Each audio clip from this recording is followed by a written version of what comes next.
दोस्तों, एक महिला अपने पति के साथ एक अच्छा जीवन व्यतीत कर रही होती है, लेकिन उसके जीवन में एक दिन ऐसा ग्रहण लग जाता है कि उसकी बेरहमी से हत्या कर दी जाती है और इंसानियत को शर्मसार कर देने वाली घटना को उसके बाद अंजाम दिया जाता है। यानी कि उसकी लाश के साथ दुष्कर्म किया जाता है, गैंगरेप किया जाता है। ये घटना 30 जनवरी 2024 की है, जब इस घटना का पुलिस खुलासा करती है और जब अखबारों के माध्यम से, सोशल मीडिया के माध्यम से ये खबर वायरल होती है, तो क्षेत्र में एक सनसनी सी फैल जाती है और रिश्तों को शर्मसार कर देने वाली घटना जब लोगों के बीच में आती है, तो लोग लोगों पर यानी कि अपने रिश्तेदारों पर भरोसा करना बंद कर देते हैं। तो नमस्कार, मैं हूं आपका अपना रविंदर गंगवार। आज की जो क्राइम की सच्ची घटना लेकर मैं आपके सामने आया हूं। जब इस घटना को आप सुनेंगे तो आप भी बेचैन हो जाएंगे, आपकी भी रूह कांपने लगेगी। आपसे मैं निवेदन करना चाहता हूं, अगर आप मेरे चैनल पर नए हैं तो मेरे चैनल को सब्सक्राइब जरूर करें और अपना प्यार हमेशा इस चैनल के लिए आगे भी देते रहें। अब हम चलते हैं कहानी की तरफ। कहानी जो है वो छत्तीसगढ़ राज्य होता है और उस राज्य का एक जिला होता है बलरामपुर। और बलरामपुर के एक थाना क्षेत्र होता है राजपुर। राजपुर थाना क्षेत्र के अंतर्गत एक क्षेत्र आता है परसागुड़ी, और परसागुड़ी क्षेत्र में एक गांव आता है हरितमा। हरितमा के जंगल में 30 जनवरी 2024 को शाम के लगभग 5 बजे पुलिस को सूचना मिलती है कि एक महिला की जो लाश है वो खेत में जंगल में पड़ी है। पुलिस मौके पर पहुंचती है और पहुंचने के बाद उस लाश को कब्जे में लेती है और छानबीन करना शुरू कर देती है। तो पुलिस को लगता है कि इस महिला की बेरहमी से हत्या करने के बाद इसके साथ गैंगरेप हुआ है। पुलिस उस महिला के शव को कब्जे में लेकर पंचनामा भरने के बाद पोस्टमार्टम के लिए भेज देती है।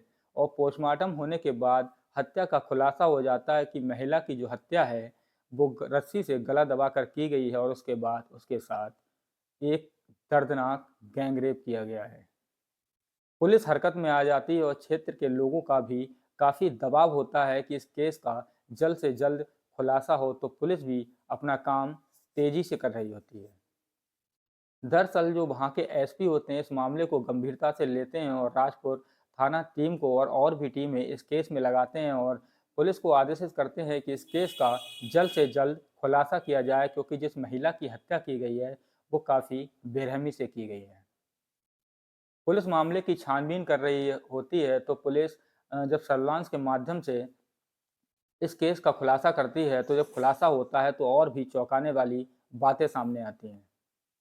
दरअसल दोस्तों, जब इस केस का पुलिस खुलासा करती है तो 2 आरोपियों को गिरफ्तार करती है और उन आरोपियों को जब प्रेस के सामने रखा जाता है और प्रेस कॉन्फ्रेंस की जाती है, तो पुलिस बताती है कि जो व्यक्ति है जिसने इस हत्या को अंजाम दिया है वो कोई और नहीं, उसी महिला का देवर होता है।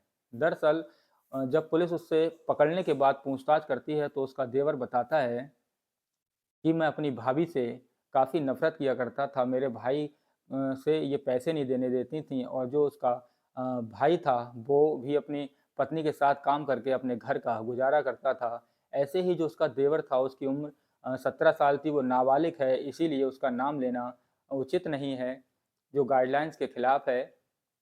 दरअसल वो व्यक्ति बताता है, जो नाबालिग युवक होता है वो बताता है कि वो अपनी भाभी को फ़ोन करने के बाद हरितमा के जंगल में बुलाता है और काम के बहाने गेहूं के खेत में जब बुलाता है, तो वो महिला अपने पति के साथ जो काम कर रही होती है वो सरगुजा जिले के एक क्षेत्र में कुछ दूरी पर काम कर रही होती है। तो उसका जो नाबालिग देवर होता है वो अपने फ़ोन के माध्यम से उसे बुला लेता है और वो महिला वहाँ पहुँच जाती है, जो कि उसकी भाभी होती है। और उसका एक ममेरा भाई भी उसके साथ होता है, जो इस नाबालिग दिव्यांग किशोर के साथ यानी कि युवक के साथ होता है। इसकी दोनों आंखों से ये दिव्यांग होता है जो इस महिला के साथ दर्दनाक घटना को अंजाम देता है।